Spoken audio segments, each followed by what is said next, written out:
শুরু করছি আল্লাহর নামে যিনি পরম করুণাময় অতি দয়ালু। অধ্যায় 10 আজান। হাদিস নাম্বার 576-831 সমান মোট 256টি হাদিস। পরিচ্ছদ 393। আজানের সূচনা। আল্লাহ তাআলার বাণী, যখন তোমরা সালাতের দিকে আহ্বান করো তখন তারা মুশরিকরা এ নিয়ে ঠাট্টা বিদ্রূপ ও কৌতুক করে। তা এজন্য যে তারা এমন এক সম্প্রদায় যারা উপলব্ধি করে না। সূরা মায়দা 58। আল্লাহ তাআলা আরও ইরশাদ করেছেন, আর যখন জুমার দিনে সালাতের জন্য আহ্বান করা হয়। সূরা জুমু 9। 576। ইমরান ইবনু মাইসারা আনাস থেকে বর্ণিত, তিনি বলেন, সালাত নামাজ সমবেত হওয়ার জন্য সাহাবা ইকিরাম আগুন ঝালানো অথবা নাকুস বাজানোর কথা আলোচনা করেন। আবার এগুলোকে যথাক্রমে ইয়ারিদি ও নাসারাদের প্রথা বলে উল্লেখ করা হয়। তারপর বেলাল কে আজানের বাক্য দুবার করে ও ইকামতের বাক্য বেজোর করে বলার নির্দেশ দেওয়া হয়। 577। মাহমুদ ইবন গাইলান নাফি থেকে বর্ণিত, তিনি বলেন, ইবনু উমর বলতেন যে, মুসলমানগণ যখন মদিনায় আগমন করেন তখন তারা সালাত নামাজ এর সময় অনুমান করে সমবেত হতেন। এর জন্য কোন ঘোষণা দেওয়া হতো না। একদিন তারা এ বিষয়ে আলোচনা করলেন। কয়েকজন সাহাবী বললেন, নাসারাদের ন্যায় নাকুস বাজানোর ব্যবস্থা করা হোক। আর কয়েকজন বললেন, ইয়ারিদিদের সিংগার ন্যায় সিংগা ফোকানোর ব্যবস্থা করা হোক। উমর বললেন, সালাত নামাজ এর ঘোষণা দেওয়ার জন্য তোমরা কি একজন লোক পাঠাতে পার না? তখন রাসূল সাল্লাল্লাহু আলাইহি ওয়াসাল্লাম বললেন, হে বেলাল, উঠো এবং সালাত নামাজ এর জন্য ঘোষণা দাও। পরিচ্ছদ 394। দুবার আজানের শব্দ বলা। 578। সুলাইমান ইবন হারব আনাস থেকে বর্ণিত, তিনি বলেন, বিলাল কে আজানের শব্দ দুবার এবং ব্যতীত ইকামাতের শব্দগুলো বেজোর করে বলার নির্দেশ দেওয়া হয়েছিল। 579। মুহাম্মদ আনাস ইবনু মালিক থেকে বর্ণিত, তিনি বলেন, মুসলিমগণের সংখ্যা বৃদ্ধি পেলে তারা সালাত নামাজ এর সময়ের জন্য এমন কোন সংকেত নির্ধারণ করার প্রস্তাব দিলেন যার সাহায্যে সালাত নামাজ এর সময় উপস্থিতে কথা বোঝা যায়। কেউ কেউ বললেন, আগুন ঝালানো হোক কিংবা ঘণ্টা বাজানো হোক। তখন বিলাল কে আজানের শব্দগুলো দুবার এবং ইকামতের শব্দগুলো বেজোর বলার নির্দেশ দেওয়া হলো। পরিচ্ছদ 395।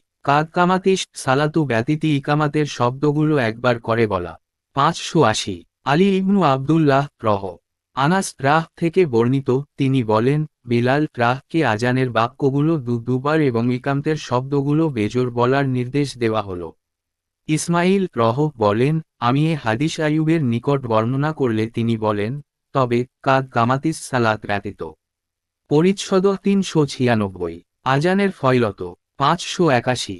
আবদুল্লাহ ইবনু ইউসুফ আবু হুরায়রা থেকে বর্ণিত, তিনি বলেন, রাসূল সাল্লাল্লাহু আলাইহি ওয়াসাল্লাম বলেছেন, যখন সালাত নামাজ এর জন্য আজান দেওয়া হয় তখন শয়তান হাওয়া ছেড়ে পলায়ন করে যাতে সে আজানের শব্দ না শোনে। যখন আজান শেষ হয়ে যায় তখন সে আবার ফিরে আসে। আবার যখন সালাত নামাজ এর জন্য ইকামত বলা হয় তখন আবার দূরে সরে যায়।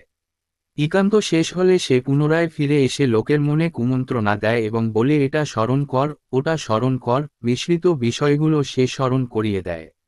এভাবে লোকটি এমন পর্যায়ে পৌঁছে যে সে কয় রাকাত ও সালাত নামাজ আদায় করেছে তা মনে করতে পারে না। পরিচ্ছদ 398। আজানের কারণে রক্তপাত থেকে নিরাপত্তা পাওয়া। 583। কুতাইবা ইবনু সাইদ আনাস থেকে বর্ণিত, রাসূল সাল্লাল্লাহু আলাইহি ওয়াসাল্লাম যখনই আমাদের নিয়ে কোন গোত্রের বিরুদ্ধে যুদ্ধ করতে যেতেন, ভোর না হওয়া পর্যন্ত অভিযান পরিচালনা করতেন না, বরং লক্ষ্য রাখতেন, যদি তিনি তখন আজান শুনতে পেতেন তাহলে তাদের বিরুদ্ধে অভিযান পরিচালনা করা থেকে বিরত থাকতেন। আর যদি আজান শুনতে না পেতেন তাহলে অভিযান চালাতেন। আনাস বলেন, আমরা খায়বারের উদ্দেশ্যে রওয়ানা হলাম এবং রাতের বেলায় তাদের সেখানে পৌঁছলাম। যখন প্রভাত হলো এবং তিনি আজান শুনতে পেলেন না তখন রাসূল সাল্লাল্লাহু আলাইহি ওয়াসাল্লাম সাওয়ার হলেন। আমি আবু তালহা এর পিছনে সাওয়ার হলাম। আমার পা নাবী সাল্লাল্লাহু আলাইহি ওয়াসাল্লাম এর কদম মুবারকের সাথে লেগে যাচ্ছিল। আনাস বলেন, তারা তাদের থলে ও কোদাল নিয়ে বেরিয়ে আমাদের দিকে আসল। হঠাৎ তারা যখন নাবী সাল্লাল্লাহু আলাইহি ওয়াসাল্লামকে দেখতে পেল, তখন বলে উঠল, এ যে মুহাম্মদ, আল্লাহর শপথ, মুহাম্মদ তার বাহিনী সহ। আনাস বলেন, রাসূল সাল্লাল্লাহু আলাইহি ওয়াসাল্লাম তাদের দেখে বলে উঠলেন, আল্লাহু আকবার, আল্লাহু আকবার, খায়বার ধ্বংস হোক। আমরা যখন কোন কাউমের আঙ্গিনায় অবতরণ করি, তখন সতর্কীকৃতদের প্রভাত হবে কত মন্দ। পরিচ্ছদ ৩৯৯, মুয়াজ্জিনের আজান শুনলে যা বলতে হয়। ৫৮৪, আব্দুল্লাহ ইবনু ইউসুফ আবু সাঈদ খুদরি থেকে বর্ণিত, রাসূল সাল্লাল্লাহু আলাইহি ওয়াসাল্লাম বলেছেন, যখন তোমরা আজান শুনতে পাও তখন মুয়াজ্জিন যা বলে তোমরাও তার অনুরূপ বলবে। ৫৮৫, মুয়াজ ইবনু ফাজালা ঈসা ইবনু তালহা থেকে বর্ণিত, একদিন তিনি মুআবিয়া কে আজানের জবাব দিতে শুনেছেন যে তিনি আশহাদু আন্না মুহাম্মাদার রাসূল সাল্লাল্লাহু আলাইহি ওয়াসাল্লাম পর্যন্ত মুয়াজ্জিনের অনুরূপ বলেছেন। ৫৮৬, ইসহাক ইবনু রাহওয়াই ইয়াহয়া থেকে অনুরূপ বর্ণিত আছে। ইয়াহয়া বলেছেন, আমার কোন ভাই আমার নিকট বর্ণনা করেছেন যে মুয়াজ্জিন যখন বলল, তখন তিনি মুআবিয়া বললেন। তারপর তিনি বললেন, তোমাদের নাবী সাল্লাল্লাহু আলাইহি ওয়াসাল্লামকে আমরা এরূপ বলতে শুনেছি। পরিচ্ছদ ৪০০, আজানের ৫৮৭, আলী ইবনু আয়াশ জাবির ইবনু আব্দুল্লাহ থেকে বর্ণিত, রাসূল সাল্লাল্লাহু আলাইহি ওয়াসাল্লাম বলেছেন, যে ব্যক্তি আজান শুনে দোয়া করে, হে আল্লাহ, পরিপূর্ণ আহ্বান ও সালাত, নামাজ এর প্রতিষ্ঠিত মালিক, মুহাম্মাদকে ওয়াসিলা ও সর্বোচ্চ মর্যাদার অধিকারী করুন এবং তাকে সে মাকামে মাহমুদ পৌঁছিয়ে দিন যার অঙ্গীকার আপনি করেছেন, কিয়ামতের দিন সে আমার শাফাআত লাভের অধিকারী হবে। পরিচ্ছদ ৪০১, আজানের ব্যাপারে কুরআর মাধ্যমে নির্বাচন। উল্লেখ করা হয়েছে যে একদল লোক আজান দেয়ার ব্যাপারে প্রতিযোগিতা করল। তাদের মধ্যে কুরআর মাধ্যমে নির্বাচন করলেন। ৫৮৮, আব্দুল্লাহ ইবনু ইউসুফ আবু হুরায়রা থেকে বর্ণিত, রাসূল সাল্লাল্লাহু আলাইহি ওয়াসাল্লাম বলেছেন, আজানে ও প্রথম কাতারে কি ফয়লত রয়েছে তা যদি লোকেরা জানত, কুরআর মাধ্যমে নির্বাচন ব্যতীত এ সুযোগ লাভ করা যদি সম্ভব না হতো, তাহলে অবশ্যই তারা কুরআর মাধ্যমে সিদ্ধান্ত নিত। জোহরে সালাত নামাজ আওয়াল ওয়াক্তে আদায় করার মধ্যে কি ফয়লত রয়েছে, যদি তারা জানত, তাহলে তারা এর জন্য প্রতিযোগিতা করত। আরিশা ও ফজরের সালাত নামাজ জামাআতে আদায়ের কি ফয়লত তা যদি তারা জানত, তাহলে নিঃসন্দেহে হামাগুড়ি দিয়ে হলেও তারা উপস্থিত হতো। পরিচ্ছদ ৪০২, আজানের মধ্যে কথা বলা। সুলাইমান ইবন সুরাদ আজানের মধ্যে কথা বলেছেন। হাসান বসরি বলেন, আজান বা ইকান্ত দেওয়ার সময় হেসে ফেললে কোন দোষ নেই। ৫৮৯, মুসা উদ্দাদ আব্দুল্লাহ ইবন হারিস থেকে বর্ণিত, তিনি বলেন, একবার বর্ষণসিক্ত দিনে ইবন আব্বাস আমাদের উদ্দেশ্যে খুতবা দিচ্ছিলেন। এদিকে মুয়াজ্জিন আজান দিতে গিয়ে যখন পৌঁছল, তখন তিনি তাকে এ ঘোষণা দেওয়ার নির্দেশ দিলেন যে লোকেরা যেন আবাসে নিজ নিজ ঘরে সালাত নামাজ আদায় করে নেয়। এতে লোকেরা একে অপরের দিকে তাকাতে লাগল। তখন ইবন আব্বাস বললেন, তার চাইতে যিনি অধিক উত্তম ছিলেন, রাসূল সাল্লাল্লাহু আলাইহি ওয়াসাল্লাম, তিনিই এরূপ করেছেন। অবশ্য জুমুআর সালাত নামাজ ওয়াজিব, তবে ওর কারণে নিজ আবাসে সালাত নামাজ আদায় করার অনুমতি রয়েছে। পরিচ্ছদ ৪০৩, সময় বলে দেওয়ার লোক থাকলে অন্ধ ব্যক্তি আজান দিতে পারে। ৫৯০, আব্দুল্লাহ ইবনু মাসলামা আব্দুল্লাহ ইবনু উমর থেকে বর্ণিত, তিনি বলেন, রাসূল সাল্লাল্লাহু আলাইহি ওয়াসাল্লাম বলেছেন, বিলাল রাত থাকতেই আজান দেন। কাজেই ইবনু উম্মে মাকতুম আজান না দেওয়া পর্যন্ত তোমরা শাহরির পানাহার করতে পার। আব্দুল্লাহ বলেন, ইবনু উম্মে মাকতুম ছিলেন অন্ধ। যতক্ষণ না তাকে বলে দেওয়া হতো যে ভোর হয়েছে ততক্ষণ পর্যন্ত তিনি আজান দিতেন না। পরিচ্ছদ ৪০৪, ফজরের ওয়াক্ত হওয়ার পর আজান দেওয়া। ৫৯১, আব্দুল্লাহ ইবনু ইউসুফ হাফসা থেকে বর্ণিত, তিনি বলেন, যখন মুয়াজ্জিন শুবহে সাদিকের প্রতীক্ষায় থাকত ও আজান দিত এবং ভোর স্পষ্ট হতো জামাআত দাঁড়ানোর আগে রাসূল সাল্লাল্লাহু আলাইহি ওয়াসাল্লাম সংক্ষেপে 2 রাকাত সালাত নামাজ আদায় করে নিতেন। 592 আবু নুয়াইম রহ আজিশা রাহ থেকে বর্ণিত, তিনি বলেন, রাসূল সাল্লাল্লাহু আলাইহি ওয়াসাল্লাম ফজরের আজান ও ইকামতের মাঝে 2 রাকাত সালাত নামাজ সংক্ষেপে আদায় করতেন।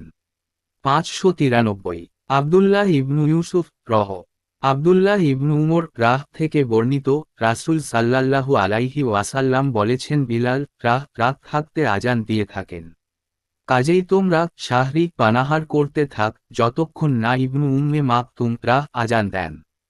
পরিচ্ছদ 405 ফজরের ওয়াক্ত হওয়ার আগে আজান দেওয়া। 594 আহমদ ইবনু ইউনুস রহ আব্দুল্লাহ ইবন মাসউদ রাহ থেকে বর্ণিত, নাবী সাল্লাল্লাহু আলাইহি ওয়াসাল্লাম ইরশাদ করেছেন, বিলালের আজান যেন তোমাদের কাউকে শাহরি খাওয়া থেকে বিরত না রাখে, কেননা সে রাত থাকতে আজান দেয় যেন তোমাদের মধ্যে যারা তাহাজ্জুদের সালাত নামাজ রত তারা ফিরে যায় আর যারা ঘুমন্ত তাদেরকে জাগিয়ে দেয়। তারপর তিনি আঙ্গুল দিয়ে ইশারা করে বললেন, ফজর বা সুবহে সাদিক বলা যায় না। যখন এরূপ হয় তিনি একবার আঙ্গুল উপরের দিকে উঠিয়ে নিচের দিকে নামিয়ে ইশারা করলেন, যতক্ষণ না এরূপ হয়ে যায়। বর্ণনাকারী জুহাইর রহ তার শাহাদাত আঙ্গুলদ্বয় একটি অপরটির উপর রাখার পর তার ডানে ও বামে প্রসারিত করে দেখালেন।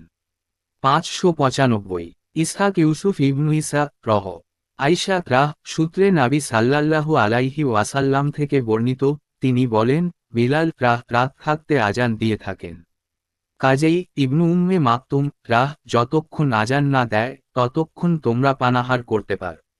পরিচ্ছদ 406 আজান ইকামতের মধ্যে ব্যবধান কতটুকু। 596 ইসহাক ওয়াসিতি রহ আব্দুল্লাহ ইবন মুগাফফাল মুজানি রাহ থেকে বর্ণিত, রাসূল সাল্লাল্লাহু আলাইহি ওয়াসাল্লাম বলেছেন, প্রত্যেক আজান ও ইকামতের মধ্যে সালাত নামাজ রয়েছে। একথা তিনি 3 বার বলেন, তারপর বলেন, যে চায় তার জন্য। 597 মুহাম্মদ ইবনু বাশশার রহ আনাস ইবনু মালিক রাহ থেকে বর্ণিত, তিনি বলেন, মুয়াজ্জিন যখন আজান দিত তখন নাবী সাল্লাল্লাহু আলাইহি ওয়াসাল্লামের সাহাবীগণের মধ্যে কয়েকজন নাবী সাল্লাল্লাহু আলাইহি ওয়াসাল্লামের বের হওয়া পর্যন্ত মসজিদের স্তম্ভের কাছে গিয়ে দাঁড়াতেন এবং এ অবস্থায় মাগরিবের আগে 2 রাকাত সালাত নামাজ আদায় করতেন, অথচ মাগরিবের আজান ও ইকামতের মধ্যে কিছু সময় থাকত না। উসমান ইবনু জাবালা ও আবু দাউদ রহ থেকে বর্ণনা করেন যে এ দুয়ের মধ্যবর্তী ব্যবধান খুবই সামান্য হতো। পরিচ্ছদ 407 ইকামতের জন্য অপেক্ষা করা। 598 আবুল ইয়ামান রহ আইশা রাহ থেকে বর্ণিত, তিনি বলেন, যখন মুয়াজ্জিন ফজরের সালাত নামাজ এর প্রথম আজান শেষ করতেন তখন রাসূলুল্লাহ সাল্লাল্লাহু আলাইহি ওয়াসাল্লাম দাঁড়িয়ে যেতেন এবং সুবহে সাদিকের পর ফজরের সালাত নামাজ এর আগে 2 রাকাত সালাত নামাজ সংক্ষেপে আদায় করতেন, তারপর ডান কাতে শুয়ে পড়তেন এবং ইকামতের জন্য মুয়াজ্জিন তার কাছে না আসা পর্যন্ত শুয়ে থাকতেন। পরিচ্ছদ 408 কেউ ইচ্ছা করলে আজান ও ইকামতের মধ্যবর্তী সময়ে সালাত আদায় করতে পারেন।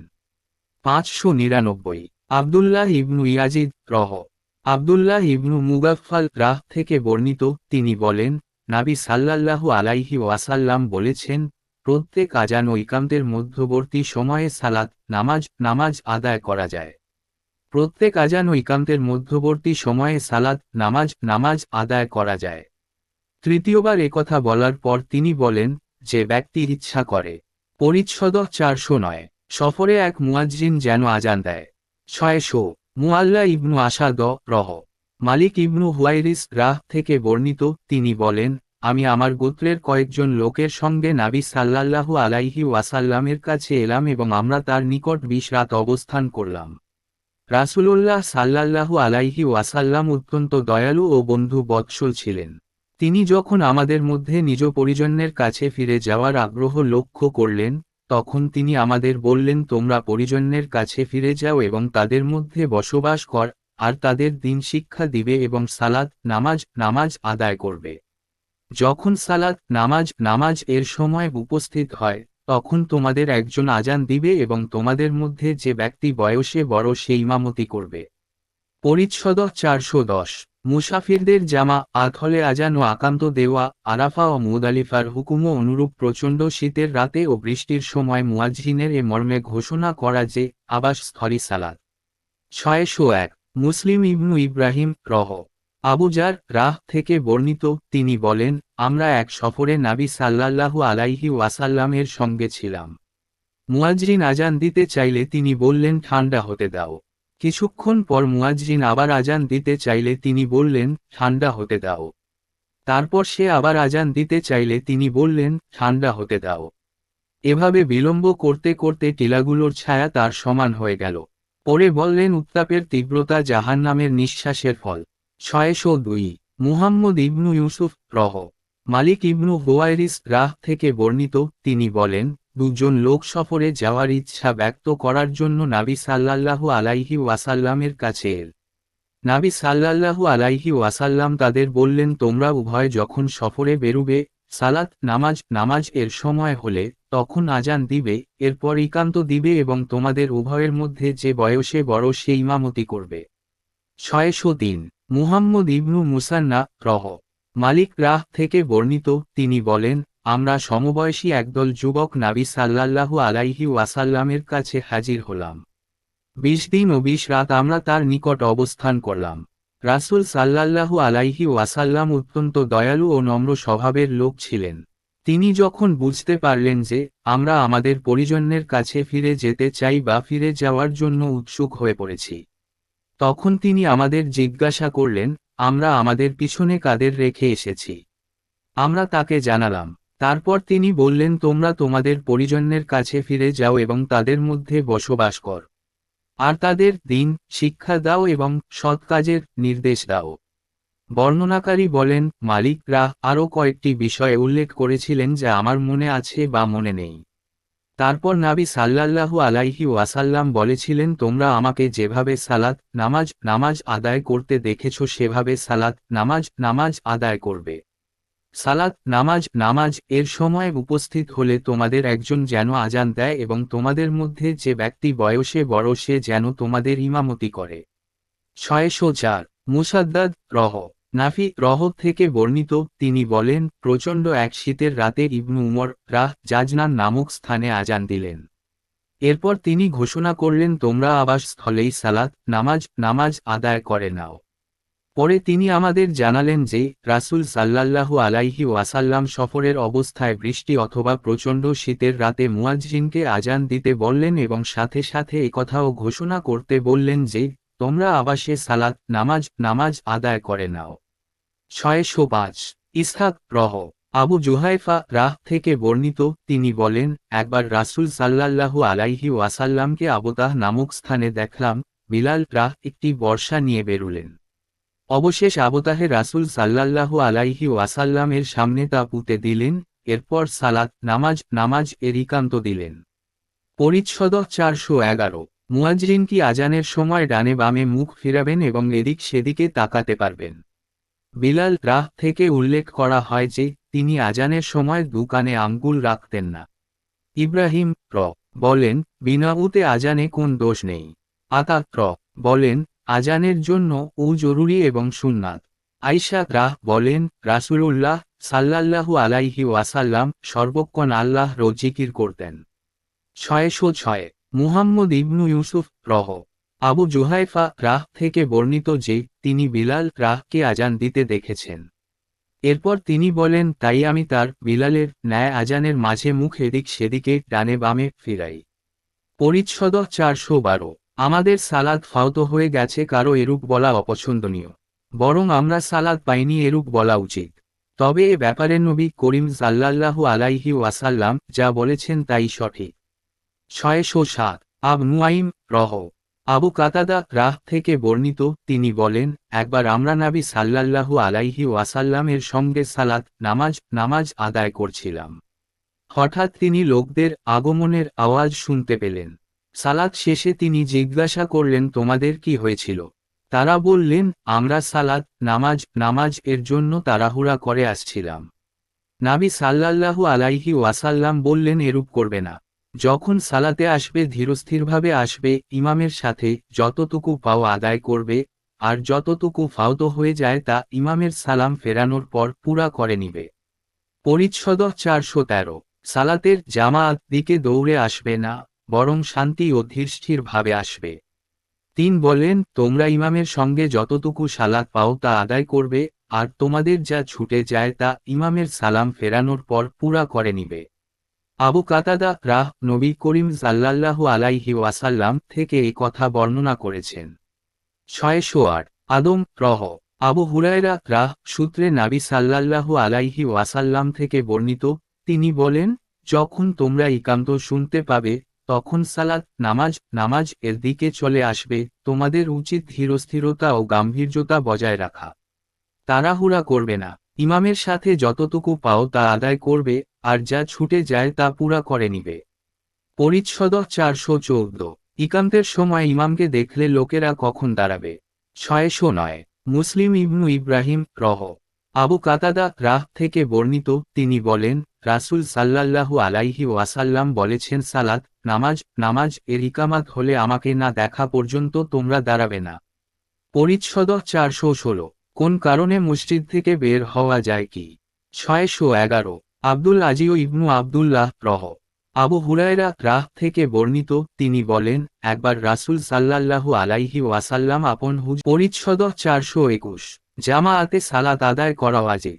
হাসান বসরি বলেন, কোন মা যদি তার সন্তানের প্রতি স্নেহবশত ঈশার সালাত জামাআতে আদায় করতে নিষেধ করে, তবে এ ব্যাপারে সন্তান তার মায়ের আনুগত্য করবে না।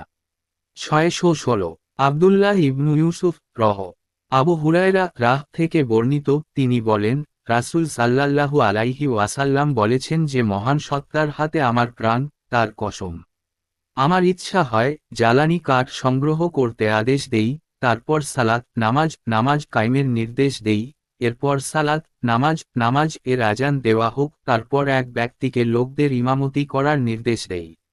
এরপর আমি লোকদের কাছে যাই এবং তাদের, যারা সালাতে শামিল হয় নাই, ঘর জ্বালিয়ে দেই। যে মহান সত্তার হাতে আমার প্রাণ, তার কসম, যদি তাদের কেউ জানত যে একটি গোষ্ঠীর মোটা হাড় বা ছাগলের ভালো 2টি পা পাবে, তাহলে অবশ্যই সে ঈশার জামাআতেও হাজির হতো। পরিচ্ছদ 422। জামাআতে সালাত আদায়ের ফয়লত। জামাআত না পেলে আসওয়াদ ইবন ইয়াজিদ অন্য মসজিদে চলে যেতেন। আনাস ইবন মালিক এমন এক মসজিদে গেলেন যেখানে ইকামত দিয়ে জামাআতে সালাত আদায় করলেন।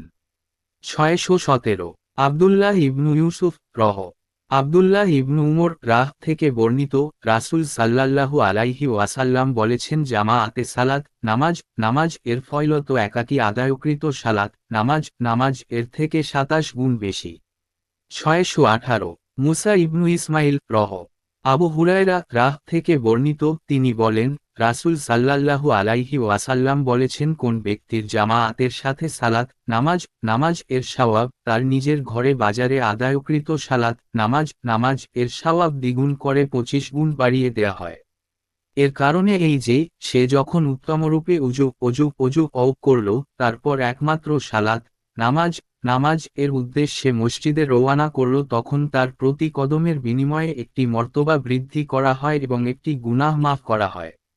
সালাত নামাজ আদায়ের পর সে যতক্ষণ নিজ সালাত নামাজ এর স্থানে থাকে, ফিরিস্তাগণ তার জন্য বলে দোয়া করতে থাকেন, হে আল্লাহ, আপনি তার উপর রহমত বর্ষণ করুন এবং তার প্রতি অনুগ্রহ করুন। আর তোমাদের কেউ যতক্ষণ সালাত নামাজ এর অপেক্ষায় থাকে, ততক্ষণ পর্যন্ত সে সালাত নামাজ রত বলে গণ্য হয়। পরিচ্ছদ 423। জামাআতে ফজরের সালাত আদায়ের ফয়লত। 619। আবুল ইয়ামান আবু হুরায়রা থেকে বর্ণিত, তিনি বলেন, আমি রাসূল সাল্লাল্লাহু আলাইহি ওয়াসাল্লামকে বলতে শুনেছি যে, জামাআতের সালাত নামাজ তোমাদের কারো একাকী সালাত নামাজ থেকে 25 গুণ বেশি মর্তবা রাখে। আর ফজরের সালাত নামাজ রাতের ও দিনের ফিরিস্তারা সম্মিলিত হয়।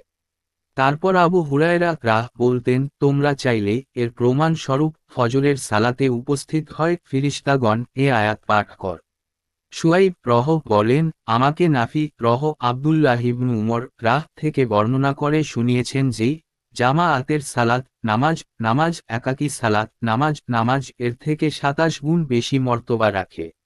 620। উমর ইবনু হাফস রহ উম্মে দারদা রাহ থেকে বর্ণিত, তিনি বলেন, একদিন আবু দারদা রাগান্বিত অবস্থায় আমার নিকট আসলেন। আমি জিজ্ঞাসা করলাম, কি সে তোমাকে রাগান্বিত করেছে? তিনি বললেন, আল্লাহর কসম, মুহাম্মদ সাল্লাল্লাহু আলাইহি ওয়াসাল্লাম উম্মতের মধ্যে জামাআতে সালাত নামাজ আদায় করা ব্যতীত তার তরিকার আর কিছুই দেখছি না। এখন এতেও ত্রুটি দেখছি। 621 মুহাম্মদ ইবনু আলা রহ আবু মুসা রাহ থেকে বর্ণিত, তিনি বলেন, নাবী সাল্লাল্লাহু আলাইহি ওয়াসাল্লাম বলেছেন, মসজিদ থেকে যে যত বেশি দূরত্ব অতিক্রম করে সালাত নামাজ আসে, তার তত বেশি সওয়াব হবে। আর যে ব্যক্তি ইমামের সাথে সালাত নামাজ আদায় করা পর্যন্ত অপেক্ষা করে, তার সওয়াব সে ব্যক্তির চাইতে বেশি, যে একাকী সালাত নামাজ আদায় করে ঘুমিয়ে পড়ে।